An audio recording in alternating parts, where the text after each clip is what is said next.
A pleasant election day, everyone, especially to our teacher and STS, Sir Danmar Yapes. So we are here today to discuss about gene therapy. To formally start our discussion, let me introduce the reporters. Hi everyone, I am Shankar Oremerica. Along with me is Crystal Sarzate, Neki Sulang, and Sandara Tanggid.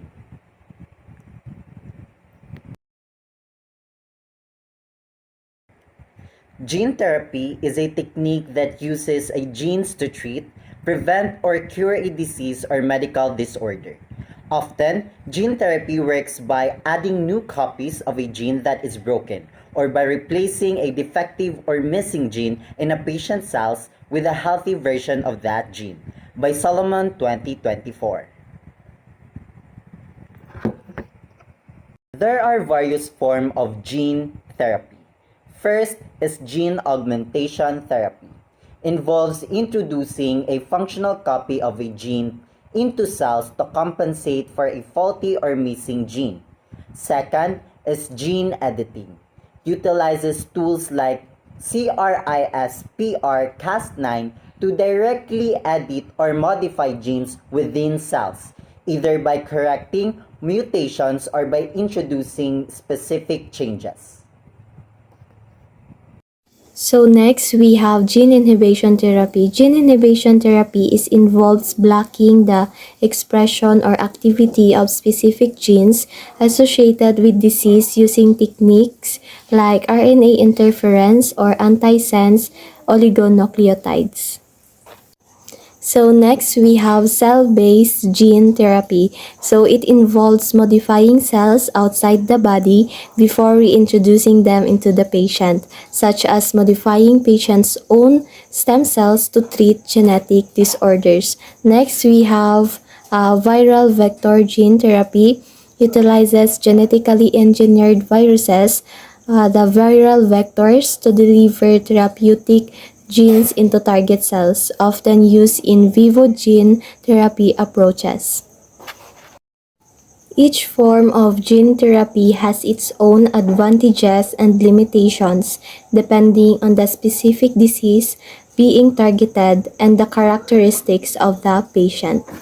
So next, we have the benefits and detriments of gene therapy of global health. So gene therapy holds significant promise for addressing various health issues on a global scale, but it also comes with potential benefits and detriments that need to be carefully assessed. In simple terms, gene therapy is like a superhero medicine that has the power to fix some really big health problems all around the world. But like any superhero, it has its strengths and weaknesses, so we need to be really careful and look at both the good and the bad before using it. Potential benefits of gene therapy in global health. So the benefits of gene therapy in global health is it can treat the genetic disorders such as cystic fibrosis, sickle cell anemia, and muscular dystrophy. This could significantly improve the quality of life for affected individuals and their families worldwide. Next is it can treat cancer. By engineering immune cells to recognize and attack cancer cells or by directly targeting cancer-causing genes. Next is it can also prevent infectious diseases. By modifying cells to resist infection or by enhancing the body's immune response against pathogens. This also helps to reduce the global burden like HIV, AIDS, malaria, and tuberculosis. So the advancement in healthcare is it can develop a gene therapy technologies that has potential to drive the advancement in healthcare. The technologies could lead to the discovery of new therapeutic targets. Potential detriments of gene therapy to global health. Safety concern. We have gene therapy approaches may pose risks to patients, including the possibility of unintended genetic mutation, immune reaction, or adverse effect on normal cellular function. Ensuring the safety of gene therapy treatment requires rigorous preclinical testing, and careful monitoring of patient in clinical trials. Dito po sa ating safety concern, of course, nangangailangan talaga ng careful monitoring doon sa patient kasi hindi natin alam na kung magiging successful yung ating gene therapy, no? That's why minomonitor yung patient para ma-identify kung may mga immune reaction ba siya or may adverse effect doon sa ginawang therapy, and of course, no, ma-identify din natin kung may risk yung gene therapy sa ating patient. Ethical consideration.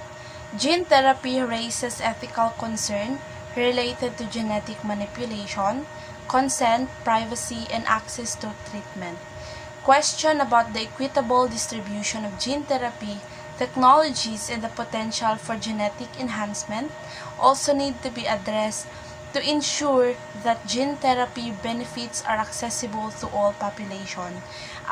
Dito sa ethical consideration, no, we need to consider the biomedical profession and the ethical principle of our patient.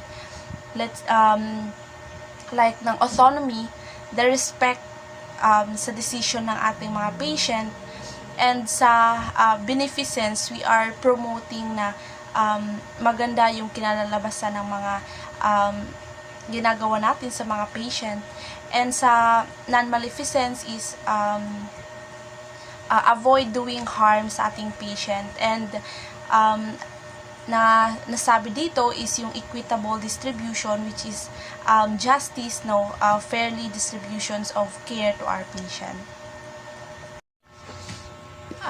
Third, we have cost and accessibility. The high cost of gene therapy, treatments, and the complexity of manufacturing and delivering this therapy present challenges to their widespread adoption, particularly in low and middle income countries. Addressing issues of cost effectiveness, scalability, and accessibility is essential to maximizing the global health impact of gene therapy. Yung gene therapy po is very expensive, no? Kasi we are using an instrument directly doon sa ating blood to replace the abnormal cells, to replace non-functional cells, no. That's why very expensive siya, particularly sa low and middle income countries. Okay lang yun sa mga mayayaman na countries, is kayang-kaya nila itong gene therapy, but particular dito sa atin is middle income countries is hindi siya accessible actually kasi high cost kasi yung gene therapy. So yung mga mayayaman lang na countries ang makaka-afford ng ganitong therapy. Regulatory hurdles. Regulatory approval process for gene therapy treatment vary across countries and regions, leading to inconsistencies in oversight and access. Streamlining regulatory pathways, harmonizing standards, and fostering international collaboration are necessary to facilitate the timely development and deployment of safe and effective gene therapies worldwide. Itong regulatory challenges, no, other countries can't have gene therapy because of its expensive cost. Parang yung palaisipan ng other country is aside sa expensive siya, of course hindi siya accessible, hindi maka-access yung ibang tao, ibang pasyente, kasi nga napaka high cost niya. And this streamlining regulatory pathway, no, is fostering international collaboration para magkaroon ng safe and effective gene therapies sa buong bansa. To sum it all up, while gene therapy holds immense potential to address global health challenges, its benefits and detriments must be carefully evaluated and managed to ensure the technology is developed ethically, equitably, and safely for the benefit of all individuals and communities worldwide.